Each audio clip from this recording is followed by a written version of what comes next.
In this video we're going to learn another way to factor trinomials.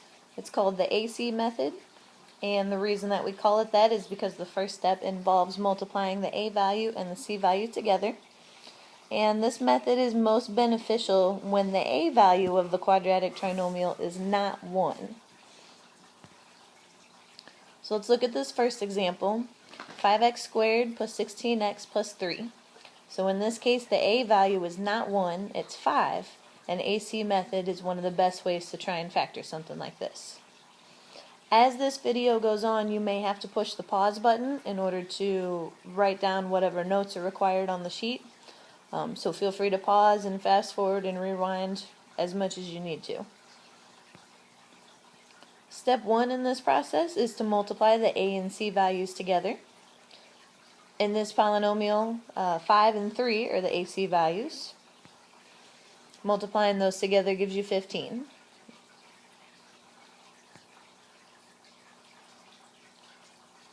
Step 2 is to list all the factor pairs of the result that you get in step 1.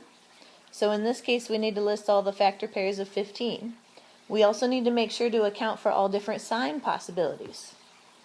15 and 1 multiply to 15, but so do negative 15 and negative 1.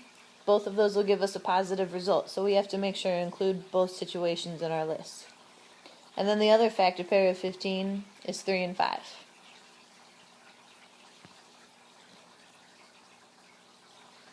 Step 3, we want to choose the factor pair from our list that will add to the B value.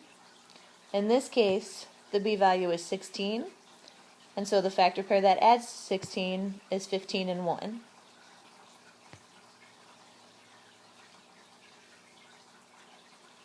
In step 4, we want to rewrite the expression using the numbers that we just chose. So we're going to take that 16x and we're going to split it apart into 15x and 1x. The reason we do that is because now we have a polynomial that has 4 terms instead of having 3 terms, and now we can factor by grouping. So that's what step 5 is, factor by grouping. We'll split into 2 groups. The first group, both those terms are divisible by 5 and both of them have an x. So 5x is our greatest common factor there. In the second group, they don't have any common factors. They're not both divisible by the same number and they both don't have a variable. So the only thing that we would be able to divide both terms by is 1.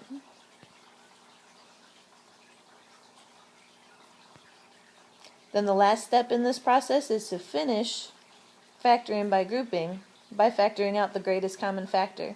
In this case, both the terms share an x plus 3.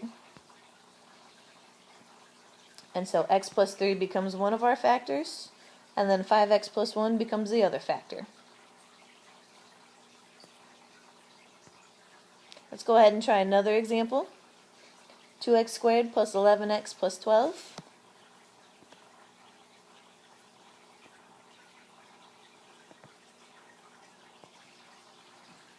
The first step is to multiply the A and C value together. So 2 times 12 gives us 24. The next step is to list all the factor pairs of 24. And again, we're looking for the factor pair that adds to the B value, which in this case is negative 11. So out of the list that we just created of all the different sign possibilities and all the different factor pairs, the pair that adds to negative 11 is negative 3 and negative 8. So in step 4, we're going to rewrite the expression, replacing negative 11x with negative 3x and negative 8x. Then we'll factor by grouping.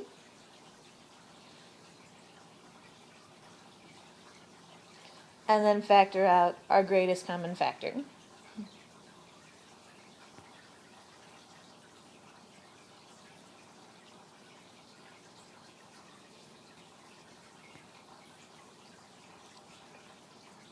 For this next problem, go ahead and pause the video, try this problem on your own, and see if you can go through all 6 steps successfully.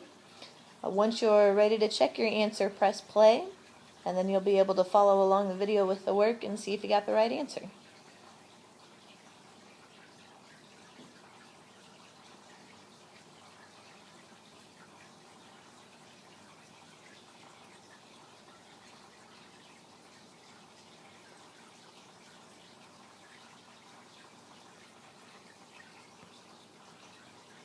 Okay, hopefully you gave this problem a shot on your own, and now we'll go ahead and work it out, and you can see if your work compares. So the first step is to multiply a and c together. 2 times negative 27 gives us negative 54. Then we want to list all the factor pairs of negative 54, but we don't necessarily need to list them all out as soon as we're able to find the number that adds, or the factor pair that adds to the b value, which in this case is positive 15. So I'm going to start listing out the factor pairs, and I don't need to go any further than that. I saw what needed to be multiplied to 1, 2, and 3, and once I got to 3, I discovered that negative 3 and positive 18 will add to positive 15. And so that's the factor pair that I need. I don't have to continue my list now.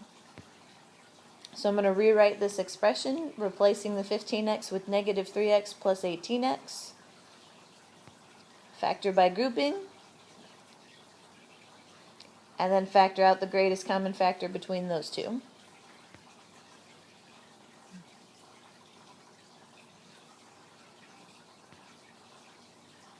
We've got one more problem for you to try. This problem is not going to be worked out in the video, but the answer will be included at the bottom so that you can check your work. Good luck!